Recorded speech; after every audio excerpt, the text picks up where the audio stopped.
लगातार मैं भी इन दिनों देख रहा हूँ कि जब कई अधिकारियों से मिलते हैं वो जवाब नहीं दे पाते हैं, कई मंत्री जवाब नहीं दे पाते हैं, तो संयम एक तरह से टूटने लगता है। माननीय मुख्यमंत्री जी को बदनाम करने का काम कर रहे हैं। मुख्यमंत्री जी मॉनिटरिंग कर रहे हैं, मुख्यमंत्री जी चाहते हैं बेरोजगारों को समय पर रोजगार मिले, लेकिन उनके विपरीत काम कर रहे हैं। हमारा आंदोलन होगा वो इन लोगों के खिलाफ होगा, आपके खिलाफ नहीं होगा, क्योंकि आप संवेदनशील हो, आपके साथ आज भी हैं और कल भी नहीं। अगला मुद्दा यही है कि सिस्टम में सुधार हो, कि समय पे भर्ती निकलती है तो समय पे भर्ती भी होनी चाहिए। सरकारों को स्पष्ट कर देना चाहिए कि कब एग्जाम होगा, कब परिणाम आएगा, कब ज्वाइनिंग होगी। एक बात की मुझे जरूर खुशी है कि माननीय मुख्यमंत्री अशोक गहलोत जी देश के पहले ऐसे मुख्यमंत्री हैं जो कोरोना काल में भी कई भर्तियों की नियुक्ति प्रक्रिया के आदेश जारी करके एक मिसाल पेश की है।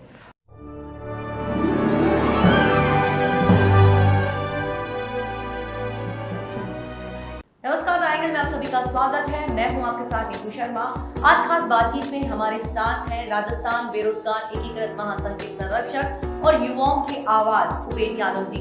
सबसे पहले हम आपका स्वागत करते हैं हमारे चैनल में और आज हम जानेंगे इस खास बातचीत में युवाओं से जुड़े कुछ मुद्दों के बारे में। सर जी, सबसे पहले तो हम आपसे जानना चाहेंगे कि युवाओं की आप आवाज बन चुके हैं, काफी सारे काम आपने युवाओं के लिए किए हैं, तो अगला क्या मुद्दा है आपका युवाओं को लेकर? अगला मुद्दा यही है कि सिस्टम में सुधार हो। हम चाहते हैं कि समय पे भर्ती निकलती है तो समय पे भर्ती भी होनी चाहिए, यानी कि सरकारों को स्पष्ट कर देना चाहिए कि कब एग्जाम होगा, कब परिणाम आएगा, कब ज्वाइनिंग होगी।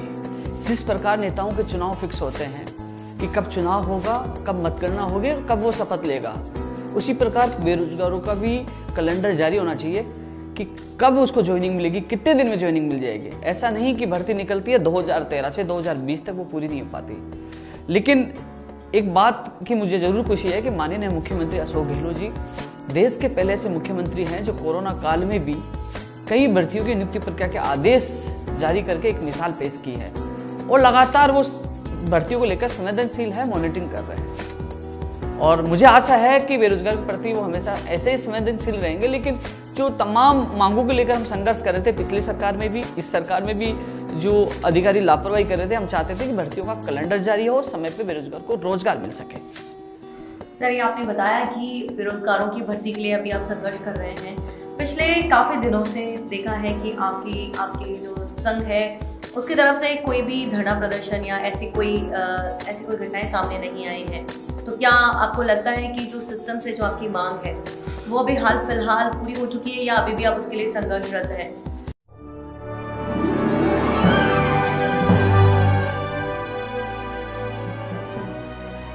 देखो, सबसे अच्छी बात है मैंने अभी बताई कि माननीय मुख्यमंत्री जी लगातार मॉनिटरिंग कर रहे हैं। 3 मार्च को मेरी मुलाकात हुई, उसके बाद 15 मार्च को मुलाकात हुई और माननीय मुख्यमंत्री जी ने जब मुलाकात हुई एक शादी समारोह के दौरान, तो उन्होंने कहा कि आप आना और कुछ युवाओं के लिए अच्छा करेंगे और उन्होंने मॉनिटरिंग किया लगातार। जहाँ अच्छा होगा हम धन्यवाद भी देंगे।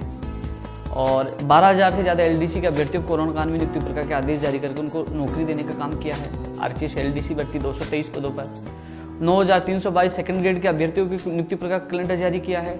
लैब टेक्नीशियन और रेडियोग्राफर भर्तियों की विज्ञप्ति जारी की है। तो लगातार कार्य कर रहे हैं। लेकिन जो आप कह रहे हो धरना प्रदर्शन की, मैं आपके चैनल के माध्यम से माननीय मुख्यमंत्री जी से निवेदन करना चाहूँगा, हम आपके साथ हैं, आप संवेदनशील हैं, लेकिन जो सिस्टम में बैठे कुछ अधिकारी या तो 587 पद जो एलडीसी में काट दिए गए थे या भर्तियों के गलत नियम बनाने से भर्तियां कोर्ट में अटक जाती हैं, समय पर परिणाम नहीं आते हैं, आरपीएससी जो अध्यक्ष है वो मिलता नहीं है, कुछ मंत्री भी अच्छी तरह से जवाब नहीं दे पाते हैं। संयम लगातार मैं भी इन दिनों देख रहा हूँ कि जब कई अधिकारियों से मिलते हैं वो जवाब नहीं दे पाते हैं, कई मंत्री जवाब नहीं दे पाते हैं, तो संयम एक तरह से टूटने लगता है। लेकिन आपका चेहरा सामने आता है कि हाँ, माननीय मुख्यमंत्री जी से मुलाकात करेंगे, उनके सामने बड़ी बात रखेंगे। लेकिन आप कह रहे हो धरना प्रदर्शन की, वो कहते हैं ना कि पिस्तौल रखना छोड़ा है, गोली चलाना नहीं बोला है, संघर्ष को विराम दिया है, संघर्ष करना नहीं बोला है। यदि जो तमाम अधिकारी और मंत्री माननीय मुख्यमंत्री जी की शिकायत के बाद भी अपना रवैया चेंज नहीं करते, तो वही मैदान होगा, वही संघर्ष होगा और इस बार आर पार की लड़ाई होगी। और फिर उन लोगों को भी एहसास होगा कि राजस्थान के युवा हर चीज़ को बदलना जानते हैं। लेकिन उससे पहले मैं माननीय मुख्यमंत्री जी से मिलूंगा, शिकायत भी करूंगा कि वो किस तरह से माननीय मुख्यमंत्री जी को बदनाम करने का काम कर रहे हैं। मुख्यमंत्री जी मॉनिटरिंग कर रहे हैं, मुख्यमंत्री जी चाहते हैं बेरोजगारों को समय पर रोजगार मिले, लेकिन उनके विपरीत काम कर रहे हैं। गलत नियमों को नई भर्तियों में जोड़ा जा रहा है। तो ऐसे में मैं एक बार माननीय मुख्यमंत्री जी से शिकायत करूंगा, फिर उसके बाद भी यदि इस पे कोई कार्रवाई नहीं होती है तो हम खुद उनके खिलाफ सड़कों पे उतरेंगे और मैदान उतरेंगे। सर, बात करें भर्तियों की तो ऐसा देखा जाता है कि राजस्थान में भर्तियों में जो आरक्षण है, जैसे जो बाहर के उम्मीदवार जो आते हैं उन्हें दिया जाता है, लेकिन अन्य जो राज्य है उनमें ऐसा नहीं है। तो इसको लेकर आपका क्या आगे रहेगा कि जो राजस्थान के जो कैंडिडेट्स हैं उस पर उनके साथ में नाइंसाफी होती है? देखो, 11 अक्टूबर को माननीय मुख्यमंत्री जी से मेरी मुलाकात हुई थी और उनके सामने बड़ी मजबूती से मैंने बात रखी थी। जो 21 से 22 राज्यों में राजस्थान वालों को 0% लिया जाता है जी। शैक्षणिक योग्यता के आधार पर, स्थानीय निवासी के आधार पर, और इसके अलावा और कई चीजें लागू कर देते हैं वहां। तो उन लोगों को जब राजस्थान वाले वहां फॉर्म नहीं भर पाते हैं और वह स्थानीय भाषा को भी लागू कर दिया जाता है, जबकि राजस्थान में जो सामान्य श्रेणी का 50% वो कितने भी आ सकते हैं। ऐसा आपने देखा हो, कई भर्तियों में बाहरी राज्यों वालों को ज्यादा चयन हुआ है। तो 11 अक्टूबर को माननीय मुख्यमंत्री जी के सामने मैंने बात रखी थी। मुख्यमंत्री जी ने इस संबंध में मुख्यमंत्री कार्यालय से आदेश भी जारी हुआ था कि परीक्षण करवा के इसमें अग्रिम कार्रवाई की जाएगी। लेकिन मैं लगातार कह रहा हूँ, अधिकारी की लापरवाही, जो IAS अधिकारी बाहर के हैं वो नहीं चाहते कि राजस्थान के बेरोजगारों को भला हो, और लगातार 2 साल तक हमने संघर्ष किया है। एक जो राज्य की पॉलिसी, जो हमने तथ्य इकट्ठे किए, मैं और मेरा संगठन लगातार इसके लिए लड़ाई लड़ रहे हैं। हालांकि कई MLA इससे समर्थन में आ रहे हैं, लगातार लेटर लिख रहे हैं। मैं भी माननीय मुख्यमंत्री जी से निवेदन करूंगा, सरकारी भर्तियों में भी बाहरी राज्यों वालों को रोका जाए और प्राइवेट क्षेत्र में बाहरी राज्यों वालों को रोका जाए, क्योंकि अन्य राज्यों में राजस्थान वालों को नहीं ले रहे हैं। ये लड़ाई प्रदेश के हित में है, प्रदेश के युवाओं के हित में है। मुझे विश्वास है माननीय मुख्यमंत्री जी जल्दी फैसला लेंगे, बाहरी राज्यों के अभ्यर्थियों को यहाँ उन पर रोक लगाई जाएगी, क्योंकि यूपी, महाराष्ट्र और हरियाणा में तो अभी कहा कि साल भर तक भर्तियां नहीं की जाएगी। ऐसे में राजस्थान में रीट 31,000 पदों पे होने वाली है, फर्स्ट ग्रेड है, कंप्यूटर शिक्षक भर्ती है, रेडियो, जो अन्य भर्तियां होने वाली है, बाहरी राज्यों वाले तो यहाँ आ जाएंगे। तो राजस्थान के अभ्यर्थियों को कुछ मौका नहीं मिलेगा। तो मैं भी माननीय मुख्यमंत्री से गुहार करता हूँ कि इस पर तत्काल एक्शन ले, बाहरी राज्यों का राजस्थान में कोटा खत्म करे। कोटा तो हालांकि है नहीं, लेकिन 50% वो कितने भी आ सकते हैं, तो उन पर रोक लगाई जाए, जिससे राजस्थान के बेरोजगार को ज्यादा से ज्यादा लाभ हो सके।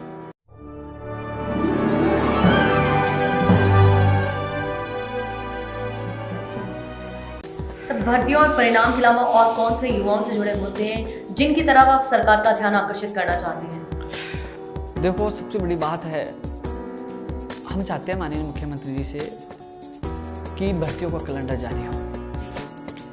LDC भर्ती 2018 की नियुक्ति प्रक्रिया शुरू हो चुकी है, लेकिन उनका कैलेंडर करीब महीने भर पहले जारी हो गया था। राजस्थान के युवाओं की एक ही आवाज है, रीट 2020 का आयोजन होना है, लेकिन उसका न तो पैटर्न न परीक्षा तिथि का पता नहीं है। पहले 2 अगस्त थी, फिर 2 सितंबर किया गया। युवा यही कहते हैं कि आप फरवरी में करवा लीजिए एग्जाम, जनवरी में करवा लीजिए, दिसंबर में करवा लीजिए, लेकिन कैलेंडर तो जारी करो कि एग्जाम कब होगा, पैटर्न क्या होगा, परीक्षा तिथि क्या, जो परीक्षा तिथि के बाद परिणाम कब आएगा, ज्वाइनिंग कब होगी। तो कैलेंडर जारी होना तो वो बेरोजगार अपना लक्ष्य मानकर अच्छी तरह से तैयारी कर सकते हैं। अब क्या है कि कैलेंडर जारी होता नहीं है। माननीय मुख्यमंत्री जी ने 24 दिसंबर 2019 को घोषणा की थी कि 31,000 पदों पर वैकेंसी आएगी, फर्स्ट ग्रेड की भी वैकेंसी आएगी, लेकिन उसकी परीक्षा तिथि न जारी होना, पैटर्न जारी ना होना, ये सबसे बड़ी विभागीय लापरवाही है। माननीय शिक्षा मंत्री जी से मैंने निवेदन किया है, शिक्षा मंत्री जी को कई सुझाव दिए कि सेकंड ग्रेड का भी कैलेंडर जारी करो, आप LDC का कैलेंडर जारी करो। उन्होंने दोनों कैलेंडर जारी किया। आज कोई भी बेरोजगार शिक्षा मंत्री जी को और किसी मंत्री को ज्ञापन नहीं देता। आज वो इंतजार कर रहे हैं कि हाँ, हमें 24 जुलाई के बाद सेकंड ग्रेड में ज्वाइनिंग मिल जाएगी, हमें इस जुलाई से हमें LDC में ज्वाइनिंग मिल जाएगी। वो जब तक उनको कैलेंडर जारी नहीं होता, बेरोजगार चिंतित होता है हमें ज्वाइनिंग कब मिलेगी। वो फोन करते हैं, ज्ञापन देते हैं, धरना प्रदर्शन करते हैं। जब कैलेंडर जारी हो जाता है तो वो किसी को परेशान नहीं करते। जैसे दोनों भर्तियों में कैलेंडर जारी होने से ना मंत्री जी को समस्या हुई, ना सरकार को समस्या हुई और बेरोजगार खुश है। उसी प्रकार कोई भी भर्ती हो कि भैया कंप्यूटर शिक्षक भर्ती कब करवाएंगे, 2021 में करवाएंगे, 22 में करवाएंगे, 20 में करवाएंगे, रीट कब करवाएंगे, कौन सी भर्ती क्या करवाएंगे, तो वो विसंगतियां है जो कैलेंडर नहीं जारी करना, उनको दूर करना चाहिए, जिससे बेरोजगार अपनी तैयारी कर सके और वो सरकार के प्रति वो कभी आक्रोशित न हो, आंदोलन उनको करने की आवश्यकता नहीं पड़े। इसके अलावा इस चैनल के माध्यम से माननीय मुख्यमंत्री जी से मैं गुहार करना चाहूँगा कि जो ऊर्जा विभाग की जो भर्तियां हैं, जिसमें मात्र 50,000 के करीब अभ्यर्थी ही आवेदन कर पाते हैं, उनका परीक्षा केंद्र दिया जाता है यूपी बिहार। और वहाँ क्या होता है, वहाँ के लोग उस सेंटर को खरीद लेते हैं और वो वहीं के लोग सेटिंग करके नौकरी लग जाते हैं। जब राजस्थान में अधीनस्थ बोर्ड, आरपीएससी और जो राजस्थान की जो तमाम जो बड़ी बड़ी भर्तियां हैं, जिसमें 15 से 16 लाख लोगों के एग्जाम राजस्थान यहीं करवाता है, इनका परीक्षा केंद्र यहीं देता है, तो क्या 50,000 अभ्यर्थियों की परीक्षा केंद्र यहाँ नहीं दे सकते?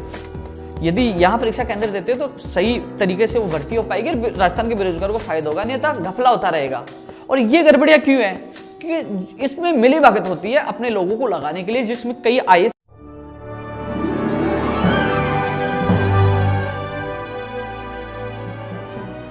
अधिकारी मिले हुए हैं, वो बाहर सेंटर देते हैं, अपने लोगों को लगाने के लिए सेंटर बिक जाते हैं। तो माननीय मुख्यमंत्री जी से मैं निवेदन करना चाहूंगा कि आप परीक्षा केंद्र राजस्थान में दें और राजस्थान के बेरोजगारों को ज़्यादा से ज़्यादा फायदा हो। तो कई ऐसी चीज़ें हैं जिसमें राजस्थान का सामान्य ज्ञान जोड़ने से राजस्थान के अभ्यर्थी को ज़्यादा नंबर आ सके। मान लीजिए पहले 2013 में जो ऊर्जा विभाग में जो भर्तियाँ थी, उसमें पैटर्न बहुत अच्छा था, राजस्थान का सामान्य ज्ञान ज़्यादा पूछा जाता था, जिससे राजस्थान के अभ्यर्थी को नंबर ज़्यादा आता था। सामान्य तौर पर पूछे जाए कि जीण माता का मंदिर कहाँ है, तो राजस्थान का अभ्यर्थी बता सकता है सीकर महल, यूपी और बिहार वाला नहीं बता सकता। ऐसे में राजस्थान की भर्तियों में राजस्थान का सामान्य ज्ञान का ज़्यादा समावेश किया जाए, जिससे राजस्थान के अभ्यर्थियों को ज़्यादा से ज़्यादा मौका मिल सके, ज़्यादा वो तैयारी कर सके। ये लगातार हम मांग कर रहे हैं। इसके अलावा जो यूपीएससी की तर्ज पर आरपीएससी का भी ये जो परीक्षा प्रणाली वो मजबूत होनी चाहिए। आज आरपीएससी की तो इतनी बुरी स्थिति है कि हर परिणाम के लिए धरना प्रदर्शन करना पड़ता है। परिणाम आ गए तो फॉर्म भिजवाने के लिए धरना प्रदर्शन करना पड़ता है। और दूसरी बात, अब सिस्टम कर दिया कि 2-2.5 गुना परिणाम निकाल देते हैं, 2-3 महीने तो उनके काउंसलिंग में लगा देते हैं। तो कुल मिलाकर आरपीएससी की जो साख गिरती जा रही है, सरकार उस पर भी ध्यान दे और समय पर उनका परिणाम जारी करने के लिए उनको पाबंद करे कि समय पे परिणाम जारी हो, समय पे बेरोजगार को रोजगार मिले। तो कुल मिलाकर छोटी मोटी जो समस्याएं हैं उनको सरकार को निस्तारण करना चाहिए। माननीय मुख्यमंत्री जी को भी इस पर सख्त से सख्त कानून लेना चाहिए। जिस प्रकार खुद मॉनिटरिंग कर रहे हैं, उसी प्रकार आरपीएससी अधीनस्थ बोर्ड पे भी थोड़ी पाबंदी लगाकर मॉनिटरिंग करनी चाहिए कि वो बेरोजगार को समय पे एग्जाम करवाए, समय पे उनका परिणाम निकाले और समय पे इंटरव्यू करवाए और समय पे बेरोजगारों के नौकरी के रास्ते खुल सके। सर, सिस्टम के खिलाफ आपकी नाराजगी है, आपकी शिकायत है कि जो सिस्टम में कुछ ऐसे अधिकारी बैठे हैं जो इन सारे कार्यों को आसानी से नहीं होने देते हैं। तो ऐसे में सिस्टम को सुधारने के लिए आपकी क्या आपने क्या स्ट्रेटजी बनाई हुई है या आप क्या करने वाले हैं आगे कि सिस्टम में सुधार हो? क्या आप आगे राजनीति में आना अपना अगला लक्ष्य मानते हैं?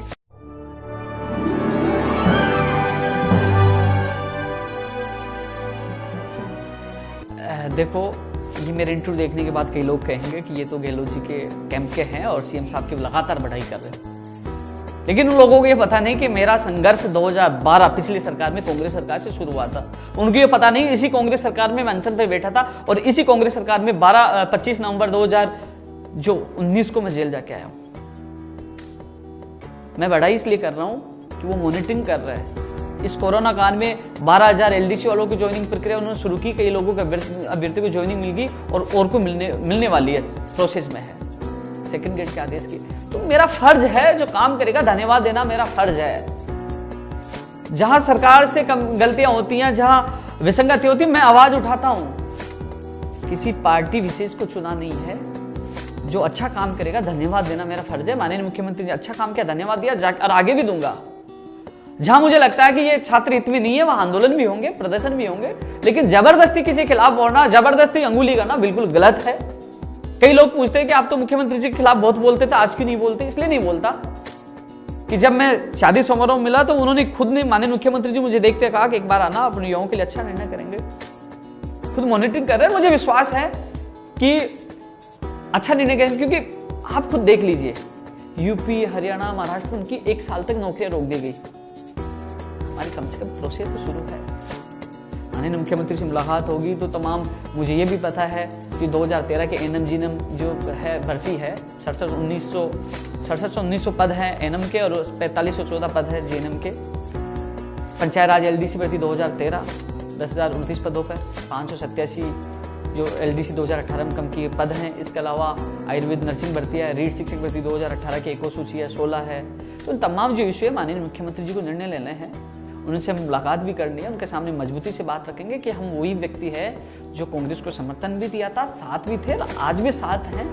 क्योंकि जो आप लोगों को कुछ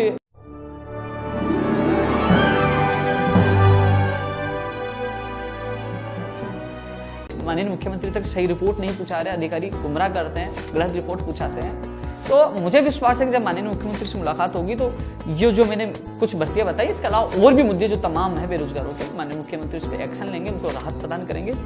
आपने एक सवाल किया राजनीति का, तो उसका जवाब यही है कि हमने पहले भारतीय जनता पार्टी को साथ दिया, उसके बाद सत्ता में आने के बाद लगातार भर्तियां अटकती रही, लाठीचार्ज, जेल जाना, हंगामा, प्रदर्शन, अनशन होता रहा। हमें लगा कि ये सरकार युवाओं के भविष्य के लिए, रोजगार के लिए सही नहीं उतर पाई अपने वादे से। उसके बाद माननीय मुख्यमंत्री जी कांग्रेस को हमने समर्थन दिया, लेकिन उसके बावजूद भी आज भी मुझे लगता है कि वास्तव में सिस्टम में सुधार नहीं हो पाया। माननीय मुख्यमंत्री चाहते हैं, लेकिन जो अधिकारी बैठे हैं वो नहीं चाहते सिस्टम में सुधार हो, तो उसके लिए लड़ाई हमारी जारी है अंतिम दम तक, यानी कि साहस है जब तक लड़ाई लड़ेंगे। और राजनीति की हमें लगता है कि कांग्रेस भी सिस्टम को नहीं सुधार पाई, समय पे रोजगार नहीं दे पाई, तमाम विसंगतियां दूर नहीं कर पाई, बाहरी राज्य का कोटा कम नहीं कर पाई और बेरोजगार को संतुष्ट नहीं कर पाई, तो कहीं ना कहीं युवाओं को खुद को मैदान में उतरना होगा। शायद 2023 में युवा हर विधानसभा में अपने आप को ये नहीं कहेंगे कि हाँ मैं उम्मीदवार हूं, क्योंकि जो नेता हैं किसी पार्टी के हैं वो फेसबुक पे, लेटर पैड पे युवाओं की मांग रखते हैं, कभी धरातल पे, कभी सरकार के सामने नहीं रखते हैं। लेकिन अब पता चलेगा 2023 में, क्योंकि 2023 में सबसे बड़ा चुनौती है, सबसे बड़ी चुनौती उन एमएलए के सामने जो 200 एमएलए हैं कि जो बेरोजगार आज हैं, कि आने वाले समय में ये बेरोजगार उनको बेरोजगार ना कर दे, सामने चुनौती देकर। हो सकता है हम खुद भी 200 एमएलए को चुनाव लड़वा दे, लेकिन 2023 बहुत दूर है, क्योंकि बेरोजगारी की स्थिति बहुत भयंकर, बहुत बेकार होने वाली है। और जिस प्रकार मैं आज भी, अभी भी, कि ऐसी नौबत नहीं आए कि युवाओं को मैदान में उतरना पड़े।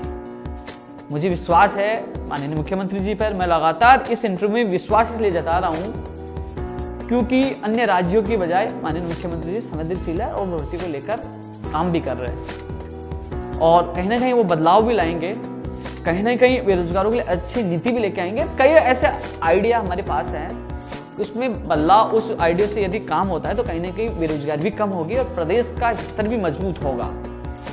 और जिस प्रकार हमने समर्थन दिया था, हमें आशा थी कि कांग्रेस पार्टी में युवाओं को समय पर रोजगार मिलेगा, उनको खुशियां मिलेगी, लेकिन अभी तक तो मेरे दिल की बात यही है कि अभी तक तो हमें हताशा मिली है, केवल माननीय मुख्यमंत्री जी को छोड़कर, कि वो हालांकि मॉनिटरिंग कर रहे हैं, कोशिश कर रहे हैं। बीच में कोरोना आ गया, जब पटरी पर सही स्थिति वापस होने लगी तो कोरोना आ गया, लेकिन फिर भी माननीय मुख्यमंत्री से ये निवेदन करेंगे कि आप युवाओं से उनकी चर्चा कर कर, समस्याओं को सुनकर उनका निस्तारण करने की कोशिश करें, जिससे युवाओं में आक्रोश ना हो, वो धरना प्रदर्शन ना करें। क्योंकि धरना प्रदर्शन करते हैं तो माननीय मुख्यमंत्री तक वही मंत्री कि साहब ये तो आपको बदनाम करना चाह रहे हैं, साहब ये तो आपके खिलाफ आंदोलन कर रहे हैं, साहब ये तो कांग्रेस सरकार को बदनाम कर रहे हैं, साहब ये तो ये कर रहे हैं। लेकिन माननीय मुख्यमंत्री जी, मैं आपसे निवेदन करना चाहता हूँ, मजबूरी होती है जब किसी मंत्री के पास जाए, बेइज्जती करे, सुने नहीं, बोले कहाँ से आ गए, अधिकारी नहीं सुने, भर्तियों को अटका दे, तो दिल रोता है। फिर मजबूरी में हमें मैदान में आना पड़ता है, संघर्ष करना पड़ता है। तो ऐसी स्थिति नहीं आए कि हमें दोबारा आना पड़े, क्योंकि हमें मौका दो। हम आपके सामने बात रखना चाहते हैं कि हाँ, कौन सा अधिकारी, कौन सा मंत्री लापरवाही कर रहा है और किस वजह से बेरोजगारों में आक्रोश है। यदि आप हमें मौका दोगे तो हम बताएंगे क्या कमी है, और यदि मौका नहीं मिलेगा तो मजबूरी में हमें आंदोलन भी करना पड़ता है, अनशन भी करना पड़ता है, सड़कों भी आना पड़ता है। तो शायद मैं बड़ी आशा के साथ माननीय मुख्यमंत्री से निवेदन करना चाहूँगा कि आप जल्द से जल्द युवाओं को बात रखने के लिए हमें मौका दें, जिससे हम आपको हमारी पीड़ा बता सकें, जिससे भविष्य में आंदोलन न हो। अन्यथा जो स्थिति वर्तमान की है, जो अधिकारी तानाशाही कर रहे हैं, पद काट रहे हैं, भर्तियों को अटका रहे हैं, समय परिणाम नहीं दे रहे हैं, जो मंत्री सुन नहीं रहे हैं, कोर्ट में जाना पड़ रहा है, कोर्ट से आदेश हो गया तो उसको इग्नोर कर रहे हैं। तो ऐसी स्थिति से मुझे लगता है कि आने वाले समय में बहुत बड़ा आंदोलन हो सकता है। वो मजबूरी में हमारा आंदोलन होगा और वो इन लोगों के खिलाफ होगा, आपके खिलाफ नहीं होगा, क्योंकि आप संवेदनशील हो, आपके साथ आज भी हैं और कल भी रहेंगे। इस खास बातचीत में हमारे साथ हैं राजस्थान बेरोजगार एकीकृत महासंघ के संरक्षक उपेंद्र यादव जी। आज उपेंद्र यादव जी बहुत सारे युवाओं की आवाज बन चुके हैं। इनके संघर्ष का परिणाम है कि युवाओं को जो उनकी भर्ती और परिणाम से जुड़े मुद्दे हैं, जिनसे उन्हें काफी परेशानी का सामना करना पड़ता है, वो आपकी वजह से उन्हें आसानी से ये मुद्दे सॉल्व हो जाते हैं। और इस खास बातचीत में बस इतना ही। देखते रहिए द एंगल। नमस्कार।